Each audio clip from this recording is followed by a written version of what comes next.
एक बार पुनः स्वागत। मैं डॉक्टर गजेंद्र सिंह शेखावत मोता महाविद्यालय सादुलपुर से आपका स्वागत करता हूं। अपन बीए पार्ट फर्स्ट में भौतिक भूगोल पढ़ रहे थे, पेपर फर्स्ट है। इसकी पहली इकाई में दो टॉपिक अपने पृथ्वी की उत्पत्ति और पृथ्वी की आंतरिक संरचना, ये टॉपिक अपना चल रहा है अभी। पृथ्वी की आंतरिक संरचना में इससे पहले विभिन्न प्रकार के स्रोत है कि पृथ्वी आंतरिक संरचना किस प्रकार के ठोस है, द्रव है, ये अपने इससे पहले की वीडियो में पढ़ लिया है। स्वेश का मत पढ़ लिया है इससे पहले पृथ्वी की आंतरिक संरचना में। आज पृथ्वी की आंतरिक संरचना में आंतरिक संरचना किस प्रकार से है, विभिन्न कटिबंध किस प्रकार की है, नया अभिमत मत कौन सा है, नया मत कौन सा है, अभिनव मत, इसके बारे में आज चर्चा करेंगे।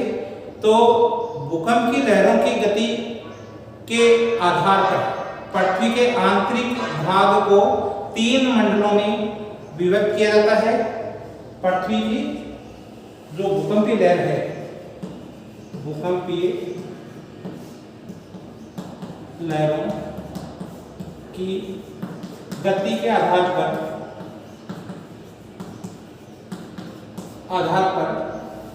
पृथ्वी के आंतरिक भाग है, इसको तीन वृहद मंडलों में विभक्त करते हैं।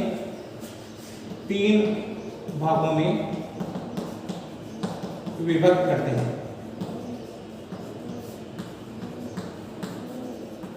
गति के आधार पर पहला है आपका क्रस्ट, दूसरा है मेटिंग, तीसरा अपना है कोर या अंतरतम। भूकंपीय लहरों की गति के आधार पर पृथ्वी के आंतरिक भाग को तीन वृहद मंडलों में विभक्त करते हैं। क्रस्ट, मेटल, कोर या अंतरतम में विभक्त किया जाता है।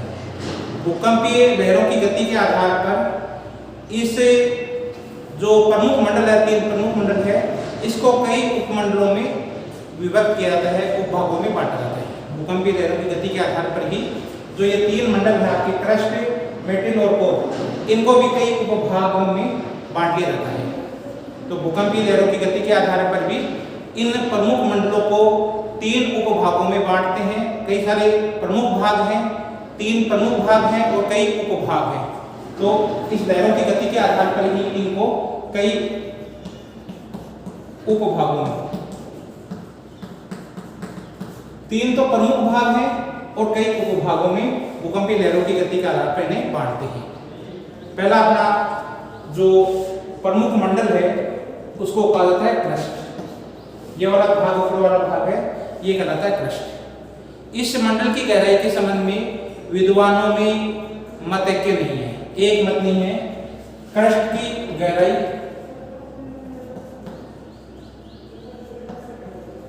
के संबंध में मत ऐक्य नहीं है, एक मत नहीं है सभी। कुछ भूगोल देता है जो इनकी गहराई है ये 50 किलोमीटर महाद्वीपों के नीचे तथा 5 किलोमीटर महासागरों के नीचे मानते हैं।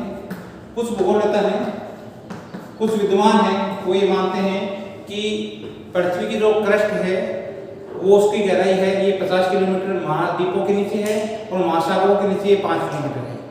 एक अमेरिका की संस्था है international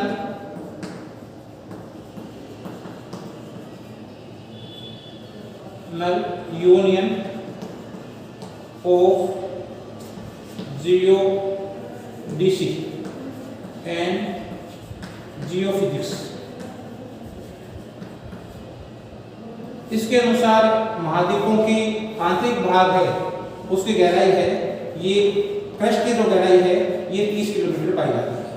international union of geodesy and geophysics के अनुसार इसकी जो क्रस्ट है, क्रस्ट की मोटाई है, क्रस्ट की जो गहराई है वह 30 किलोमीटर के मध्य पाई जाती है। 30 किलोमीटर है। ये इंटरनेशनल यूनियन जो जियोडेसी एंड जियोफिजिक्स का ये चित्र है उसमें क्रस्ट की जो मोटाई है, गहराई है ये 30 किलोमीटर मानी गई है।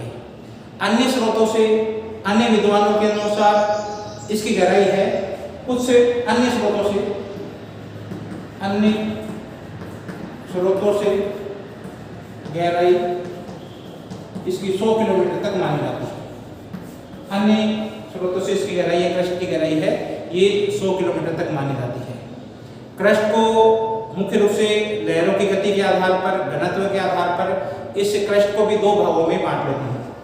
इस क्रस्ट की जो मोटाई है इसको भी दो भागों में बांटते हैं। क्रस्ट को मुख्य रूप से दो भागों में बांटा जाता है। इस क्रस्ट को ऊपरी क्रस्ट और निचली क्रस्ट। क्रस्ट है, क्रस्ट को भी दो भागों में बांटा जाता है, ऊपरी क्रस्ट तथा निचली क्रस्ट,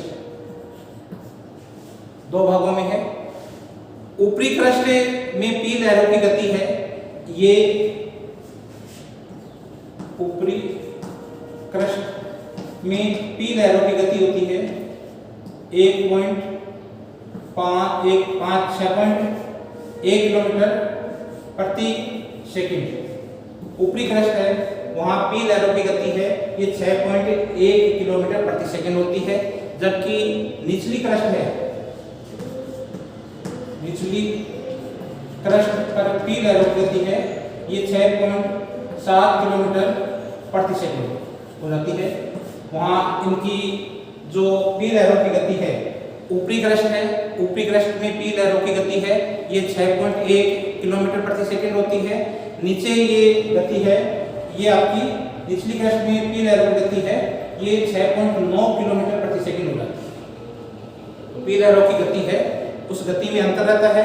ऊपरी क्रस्ट है, यहाँ पर पी लहरों की गति होती है ये 6.1, यहाँ है 6.1 किलोमीटर प्रति सेकंड, और निचली क्रस्ट है यहाँ पर है 6.9 किलोमीटर प्रति सेकंड। तो पी लहरों की गति है उसमें अंतर पाया जाता है। ऊपरी क्रस्ट में 6.1 किलोमीटर प्रति सेकंड और निचली क्रस्ट में पी लहरों की गति होती है 6.9 किलोमीटर प्रति सेकंड के हिसाब से ये पी लहरों की गति है। ऊपरी क्रस्ट का घनत्व है 2.8, ऊपरी क्रस्ट का घनत्व है 2.8 तथा निचले क्रस्ट में इसका घनत्व 3 होता है।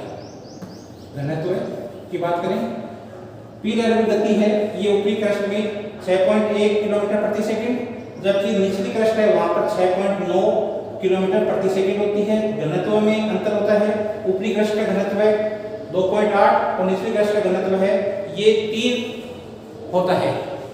निचली क्रस्ट का घनत्व 3 होता है। घनत्व में जो ये अंतर है, ये घनत्व में जो अंतर आया ये दबाव के कारण से आया। घनत्व में जो अंतर पाया जाता है, ये घनत्व में अंतर है ये दबाव के कारण, दबाव के फलस्वरूप घनत्व में अंतर हुआ।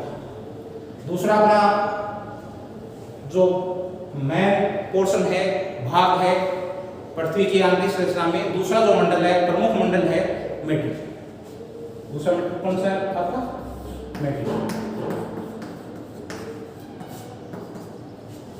मेटल के क्रस्ट जो नीचे वाला भाग है, ये क्रस्ट है, इस क्रस्ट के नीचे वाला ये जो भाग है ये आपका मेटल कहलाता है। क्रस्ट ऊपर वाला भाग है, दो भाग है, ऊपरी क्रस्ट और निचली क्रस्ट। निचली क्रस्ट से लेकर आपका जो नीचे वाला भाग है ये कहलाता है मेटल। क्रस्ट के नीचे का निचला जो आधार है, भूकंपीय लहरों की गति है, इसमें अंतर आ जाता है, घनत्व में अंतर आ जाता है। इस आधार पर ये दूसरा मंडल शुरू होता है जिसका नाम है मेटल। क्रस्ट के निचले आधार पर भूकंपीय लहरों की गति है, उसमें अचानक वृद्धि हो जाती है। यहाँ पर आपको गति, मैंने निचली क्रस्ट है यहाँ पर गति है ये 6.9 किलोमीटर है। जैसे ही ये मेटल शुरू होता है इसकी गति बढ़ती हो जाती है 7.9 किलोमीटर प्रति सेकंड से 8.1 किलोमीटर प्रति सेकंड। जैसे ही क्रस्ट के नीचे निचला आधार है, वहां पर क्रस्ट का निचला आधार ये है, जैसे ही क्रस्ट के निचले आधार पर भूकंपीय लहरों की गति में अचानक वृद्धि हो जाती है, निचले क्रस्ट होती है, यहाँ पर भूकंपीय लहरों की गति है आपकी 6.9 किलोमीटर प्रति सेकंड, 6.9 किलोमीटर प्रति सेकंड। जो यह गति बढ़कर 7.9 प्रति सेकंड से 8.1 किलोमीटर प्रति सेकंड हो जाती है, वहां पर अपना मेटल शुरू हो जाता है। इस निचले क्रस्ट तथा ऊपरी मेटल के मध्य असमानता का सृजन होता है। इस असमानता को सबसे पहले इसकी खोज है वो मोरोविकिक ने इसकी खोज की थी और 1909 में इसकी खोज की गई थी। किसने की थी? इनके मध्य यहाँ पर असमता पाई जाती है। क्या है? असमता। ये असमता है, इसलिए सबसे पहले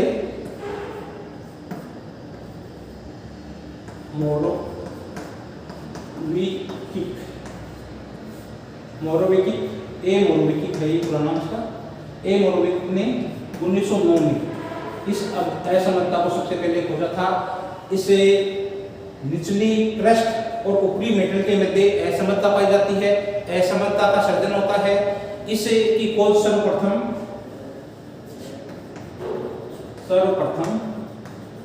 खोज मोरोविकिक ने 1909 में की थी। इसलिए इस असमता को मोरोविकी असमता या मोह असमता कहते हैं। इसको मोरोविकी असमता या मोह असमता या मोरोविकी असमता कहते हैं। इस मंडल की सबसे पहले असमता की खोज है ये मोरोविकिक ने की थी, 1909 में की थी। इसी आधार पर यहाँ पर क्या है कि गति में अचानक वृद्धि हो जाती है। निचला क्रस्ट और जो ऊपरी मेटल है इसके मध्य है वो असमता पाई जाती है, असमता का सृजन हो जाता है, जिसकी खोज सर्वप्रथम मोरोविकिक ने 1909 में की थी। अतः इसे मोह असमता या मोरोविकी असमता कहते हैं। मोरोविकी असमता ये जो अगला भाग है, इस असमता से लेकर ये जो आपका 2900 किलोमीटर का जो भाग है ये मेटल कहलाता है। मोह असमता से 2900 किलोमीटर की जो गहराई में पाया जाता है ये भाग आपका कहलाता है मेटल। इस भाग को कहा जाता है मेटल। 2900 किलोमीटर मोरोविकी असमता से 2900 किलोमीटर की गहराई तक मेटल का विस्तार पाया जाता है, जिसके नीचे आपका क्या है ये कोर प्रारंभ हो जाता है, अंतरतम प्रारंभ हो जाता है। इससे मेटल के नीचे 2900 किलोमीटर के नीचे आपका अंतरतम या कोर प्रारंभ हो जाता है। मेटल की मोटाई जो पृथ्वी के समस्त अर्धव्यास है, पृथ्वी का समस्त अर्धव्यास कितना हो गया? 6371 किलोमीटर। मेटल की मोटाई है ये पृथ्वी के समस्त अर्धव्यास 6371 किलोमीटर के आधे से भी कम है। देखो ये 2900 से भी कम है, 2870 ही है, लेकिन इसके ये मोटाई है जो समस्त अर्धव्यास से भी कम है, लेकिन पृथ्वी के समस्त आयतन का पृथ्वी के समस्त आयतन का 83% भाग और द्रव्यमान का 68% भाग है ये मेटल में मिलता है। किसमें मिलता है? मेटल में मिलता है। समस्त पृथ्वी का जो आयतन है और द्रव्यमान है, समस्त पृथ्वी के आयतन का 83% भाग है ये मेटल में मिलता है, और समस्त पृथ्वी का जो द्रव्यमान है उसका 68% भाग है ये मेटल में मिलता है। अर्धव्यास इसका समस्त पृथ्वी का जो अर्धव्यास है उसका आधे से भी कम है, लेकिन मोटाई आधे से भी कम होते हुए भी जो समस्त पृथ्वी का आयतन है, आयतन का 83% भाग और द्रव्यमान का 68% भाग है ये मेटल में व्याप्त है। इसके भी 3 भागों में बांट लेते हैं, 3 भागों में विभक्त करते हैं, उपभागों में बांटा जाता है। मेटल को भी इसकी गहराई के आधार पर 3 वर्गों में बांटते हैं, 3 भागों में मुख्य रूप से इसको बांटते हैं। मोरोविकी असमता या मोह असमता से 200 किलोमीटर वाला भाग पहला भाग है। मोरोविकी असमता है यहाँ से लेकर 200 किलोमीटर का भाग, 200 से 700 किलोमीटर की गहराई वाला भाग और 700 किलोमीटर से 2900 किलोमीटर वाला भाग। इन 3 मंडलों में उपभागों में बांटते हैं मेटल। इसे भी जो मेटल है इसको भी निम्नलिखित भागों में बांटते हैं, 3 भागों में बांट लेते हैं। मोरोविकी असमता से 200 किलोमीटर वाला भाग, मोरोविकी असमता यहाँ है आपके जो ये क्रस्ट का निचला भाग है और मेटल का ऊपर वाला भाग है, जहाँ पर मोरोविकी असमता जिसने सबसे पहले 1909 में खोजा था, ये यहाँ पर मोरोविकी असमता पाई जाती है। शॉर्ट नोट में कई बार प्रश्न पूछा जाता है मोरोविकी असमता, तो कहाँ पाई जाती है? कंपटीशन में प्रश्न पूछा जाता है। तो क्रस्ट का निचला भाग और मेटल का ऊपर वाला भाग, इन दोनों के मध्य असमता का सर्जन होता है, जिसको सबसे पहले मोरोविकी असमता ने सबसे पहले इसने खोज की थी मोरोविकी असमर्थता ने सबसे पहले खोज, इसलिए इसका नाम क्या हो गया मोरोविकी असमर्थता। 1909 में सबसे पहले ए मोरोविकी ने सबसे पहले इसको खोजा था। इसी के नाम पर इसे मोरोविकी असमर्थता या मोहो असमर्थता कहते हैं। इस मोरो असमर्थता से 200 किलोमीटर का वाला भाग, 200 किलोमीटर से 700 किलोमीटर की गहराई वाला भाग और 700 किलोमीटर से 2900 किलोमीटर की गहराई वाला भाग 3 भागों में बांटती है। इसके नीचे तीसरा महत्वपूर्ण पार्ट शुरू हो जाता है अंतरतम या कोर। तीसरा भाग है अंतरतम या कोर। तीसरा भाग है ये मेटल के नीचे शुरू होता है। अंतरतम का विस्तार है ये 2900 किलोमीटर से लेकर पृथ्वी का जो केंद्र है 6371 किलोमीटर वाला भाग है, ये अंतरतम या कोर कहलाता है। तो मुख्य रूप से जो 2900 किलोमीटर अंतरतम आपका प्रारंभ कहाँ होगा, 2900 किलोमीटर से लेकर पृथ्वी का जो केंद्र है 6371 किलोमीटर वाला भाग है, ये आपका कोर कहलाता है।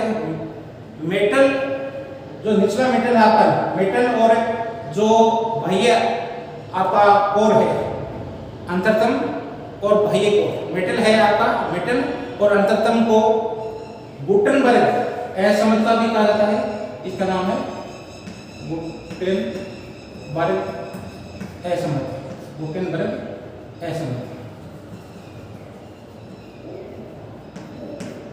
गुटेनबर्ग असमर्थता किसमें है, मेटल का निचला भाग है और कोर का ऊपर वाला भाग है, बाह्य कोर है, इनके बीच में असमर्थता पाई जाती है।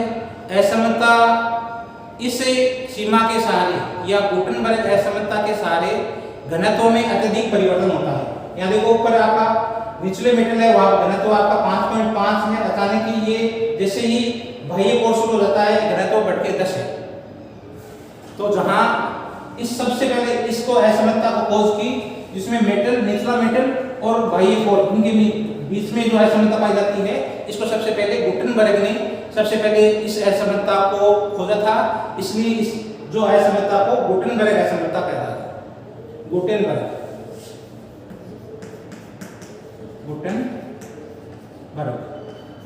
गुटेनबर्ग ने सबसे पहले इसको खोजा था, उसी के नाम पर इसका नाम है गुटेनबर्ग असमर्थता। जो आपके 2900 किलोमीटर से नीचे की तरफ जाते हैं और जहां पर आपका बाह्य कोर प्रारंभ हो जाता है, यहाँ घनत्व में अचानक बढ़ती जाती है। जो निचला मेटल है, निचला मेटल में घनत्व देखो 5.5 है, जैसे ही ये बाह्य कोर प्रारंभ हो जाता है घनत्व बढ़ के 10 हो जाता है।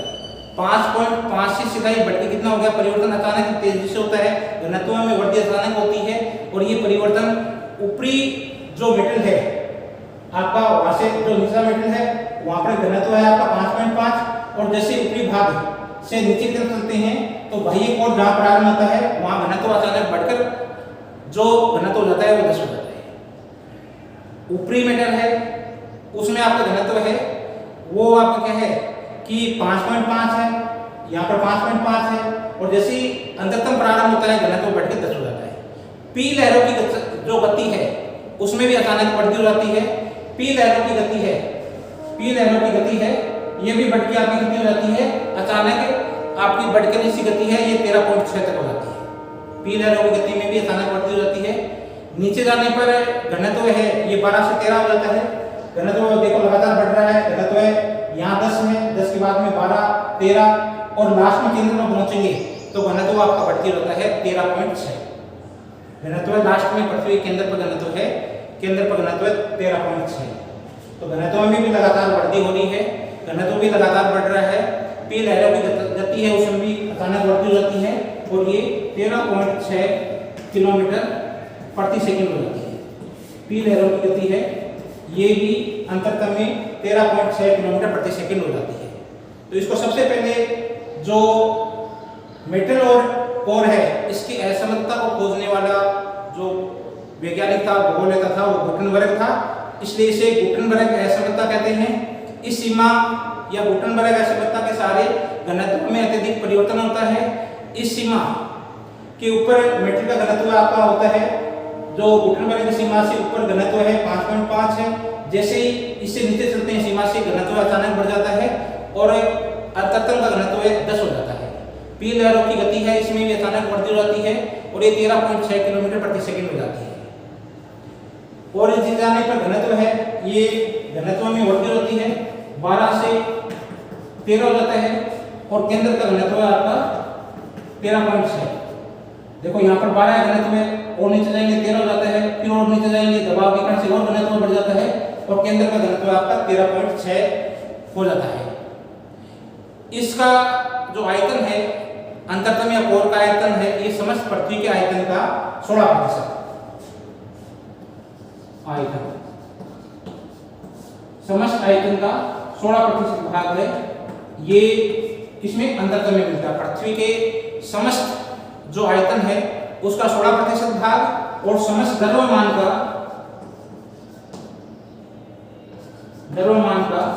32% भाग है ये किसमें मिलता है? अंतरतम या कोर में। तो समस्त जो पृथ्वी है इसके आयतन का 16% भाग और समस्त द्रव्यमान का 32% भाग है ये अंतरतम या कोर में पाया जाता है। अंतरतम को भी दो भागों में विभाजित किया जाता है, बाह्य अंतरतम और आंतरिक अंतरतम। बाह्य कोर और आंतरिक कोर दो भागों में बांटते हैं। इसकी विभाजन जो सीमा है ये 5150, इसकी विभाजित सीमा है बाह्य कोर की और आंतरिक कोर की 5150, 5200 से लेकर 5150 गहराई वाला भाग है ये बाह्य अंतरतम कहलाता है। 2900 से लेकर जो 5150 वाला भाग है ये बाह्य अंतरतम और 5150 से लेकर 6371 किलोमीटर वाला ये नीचे वाला भाग है ये आंतरिक कोर या अंतरतम कहलाता है। आंतरिक कोर कहलाता है या आंतरिक अंतरतम कहलाता है। तो जो अंतरतम है इसको भी दो भागों में बांट लेते हैं, बाह्य अंतरतम और आंतरिक अंतरतम। इसका विभाजन है ये 5150 किलोमीटर की गहराई के आधार पर निश्चित किया गया है। ये इस जो बाह्य अंतरतम है ये 2900 से लेकर जो 5150 किलोमीटर वाला भाग है ये बाह्य अंतरतम कहलाता है और जो 5150 है इसे लेकर जो आपका 6371 किलोमीटर वाला भाग है ये आंतरिक अंतरतम कहलाता है। ये आंतरिक भाग है अभी भी ठोस अवस्था में है, ये ठोस अवस्था में है, ठोस अवस्था में है, अभी भी ठोस अवस्था में है। घनत्व इसका 13.6 पाया जाता है, गति है 11.23 किलोमीटर प्रति सेकंड। यहाँ पर जो आंतरिक भाग है वहाँ जो घनत्व है पी लहरों की गति है वो घनत्व दोनों ही बढ़ जाता है। घनत्व 13.6 है और पी लहरों की गति है ये 11.23 किलोमीटर प्रति सेकंड हो जाती है। ऐसा विश्वास किया जाता है कि जो आंतरिक भाग है या अंतरतम है इसकी रचना है लोहा और निकल से हुई है। इसकी जो रचना है अंतरतम की रचना है ये लोहा तथा निकल, इन दो भारी पदार्थों से हुई है, इसलिए आंतरिक भाग में चुंबकत्व का गुण पाया जाता है। इसी भारी पदार्थों के कारण से पृथ्वी का केंद्र है ये वस्तु को अपनी ओर खींचता है, उसमें चुंबकत्व का गुण पाया जाता है। आंतरिक भाग है भारा आपके जो धातु पदार्थों से निर्मित है और मुख्य रूप से लोहा और निकल से निर्मित है। तो आपके अभिनव मत है पृथ्वी की आंतरिक संरचना संगठन कटिबंध, ये अभिनव मत है, नया मत है। कंपटीशन में इसमें बहुत सारे प्रश्न पूछे जाते हैं। पृथ्वी की लहरों की जो भूकंप है, पृथ्वी की आंतरिक संरचना ज्ञात करने के लिए सबसे महत्वपूर्ण स्रोत है वो भूकंपीय लहरें हैं। भूकंपीय लहरों की गति के आधार पर क्या है कि पृथ्वी की आंतरिक भाग है इसको मुख्य रूप से 3 मंडलों में बांटते हैं, क्रस्ट, मेटिल और कोर में विभक्त करते हैं। भूकंपीय लहरों की गति के आधार पर ही इसे के अंतर के आधार पर ही जो मुख्य भाग है, मुख्य जो मंडल है इसको कई उपमंडलों में बांटते हैं, कई उपभागों में बांटते हैं। तो मुख्य रूप से इसके 3 भाग हैं, क्रस्ट, मेटिल और कोर। क्रस्ट है, क्रस्ट सबसे ऊपर वाला भाग है, ये जो पृथ्वी का सबसे ऊपर वाला भाग है इसको क्रस्ट कहते हैं। इसकी गहराई के संबंध में विद्वानों में मत के नहीं है। कुछ जो भूगोलवेत्ता हैं वो इसकी मोटाई है वो 50 किलोमीटर महाद्वीपों के नीचे मानते हैं, 5 किलोमीटर महासागरों के नीचे मानते हैं। अमेरिका की एक संस्था है international union of geodesy and geophysics. International union of geodesy and geophysics ये मानती है पृथ्वी की जो मोटाई है ये 30 किलोमीटर तक पाई जाती है। अन्य स्रोतों से इसकी जो मोटाई या गहराई मानी गई है वो 100 किलोमीटर तक मानी गई है।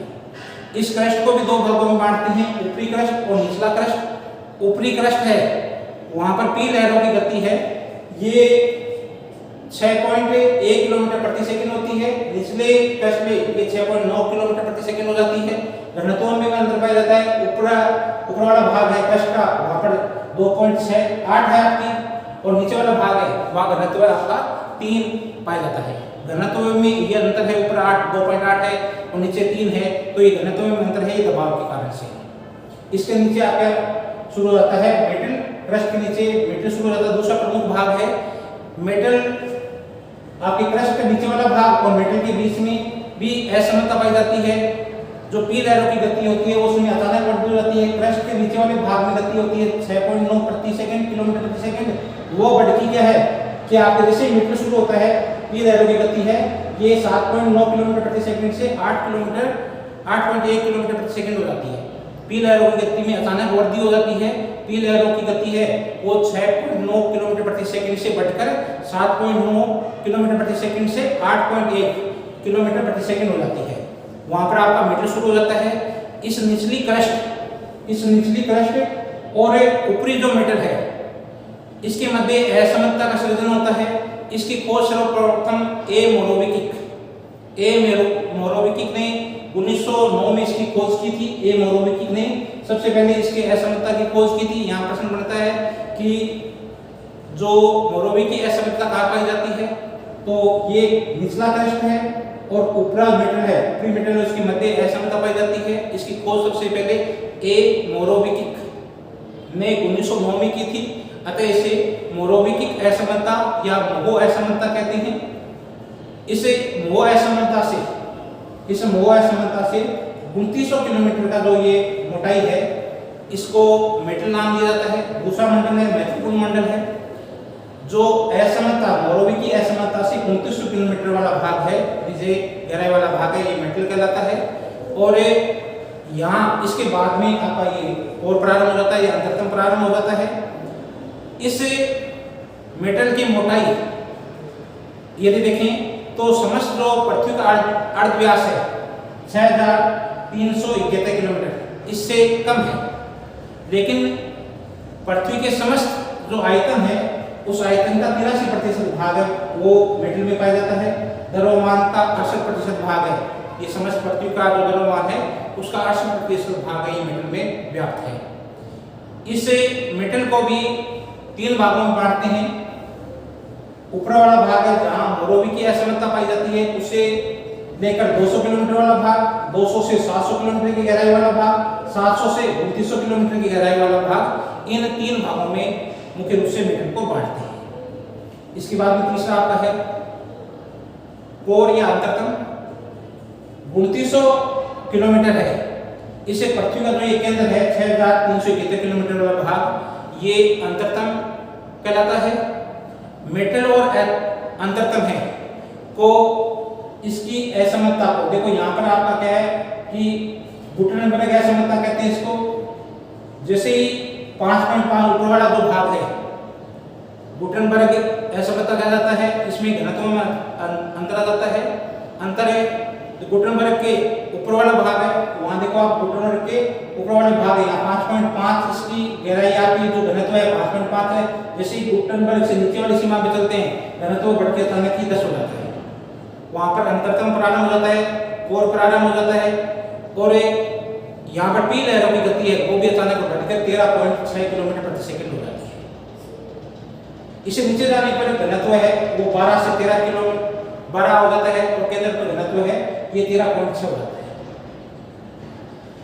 यहाँ पर समस्त पृथ्वी का आयतन है, उस आयतन की बात करें तो समस्त पृथ्वी का जो आयतन है उस आयतन का 16% भाग है ये अंतरतम में पाया जाता है। द्रव्यमान पृथ्वी के समस्त द्रव्यमान का 32% भाग है ये अंतरतम में पाया जाता है। अंतरतम को भी 2 भागों में विभक्त करते हैं, बाह्य अंतरतम, बाह्य कोर और आंतरिक कोर। आंतरिक अंतरतम, दो भागों में बांटते हैं। इसका निर्धारण है, इसके बीच में जो सीमा है, विभक्त करने वाली सीमा है, वो 5150 किलोमीटर सीमा। इससे ऊपर वाली जो 2900 से लेकर 5150 वाली सीमा ये बाह्य कोर कहलाता है, और 5150 से 6371 किलोमीटर वाला भाग है, ये आंतरिक अंतरतम कहलाता है। दो भागों में बांटते हैं। सीमा भी इसका काम करती है, दोनों विभक्त करने का 5150 किलोमीटर वाला भाग है, ये इसको दो भागों में विभक्त करता है। ये बाह्य भाग आपका है, जो कोर है या आंतरिक कोर है, ये अभी भी क्या है, ठोस अवस्था में, अभी भी ठोस अवस्था में है। ऐसा अनुमान किया जाता है, ऐसा विश्वास किया जाता है कि ये आंतरिक भाग है, ये लोहा और निकल से बना हुआ है, धातु पदार्थों से बना हुआ है, इसलिए इसके आंतरिक भाग में चुंबकत्व का गुण पाया जाता है। उम्मीद करता हूँ आज वाला ये टॉपिक आपको पृथ्वी की आंतरिक संरचना है, इससे संबंधित तीनों वीडियो आपके समझ में आगे होंगे। आप लोग इसको गहनता से पढ़ लेना, इंपॉर्टेंट टॉपिक आपके लिए है पृथ्वी की आंतरिक संरचना। और ये जो आज पढ़ा है, ये टॉपिक आपके बड़े क्वेश्चनों में बीए पार्ट फर्स्ट में, एमए प्रीवियस में, दोनों में इंपॉर्टेंट टॉपिक है पृथ्वी की आंतरिक संरचना, उसकी रासायनिक बनावट, रासायनिक संगठन, कटिबंध संरचना आपको समझ में आ गया होगा। कोविड महामारी है, इसलिए घर पर रहे और घर पर ही ऑनलाइन अध्ययन करें। आज का वीडियो आपको समझ में आया, आपने देखा। थैंक यू वेरी मच, बहुत बहुत धन्यवाद। Thank you.